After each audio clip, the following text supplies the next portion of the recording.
may bagong batas na, no. Nakita ko yung Instagram account ni Senator Joel Villanueva ni TESDA man, at hindi natin alam kung sino yung co-author nito, pero maganda yung Free College Entrance Examination Act.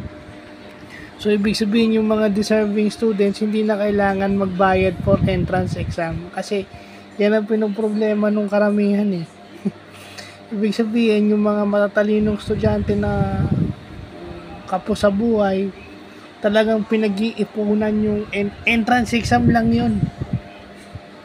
Entrance exam lang yun. Buti may batas na para gawing libre ang entrance exam sa mga kwalipikadong estudyante, yung sa mga talagang scholar. Kasi merong nagpe-pretend na scholar eh. So maganda at meron na silang free college, batas na daw.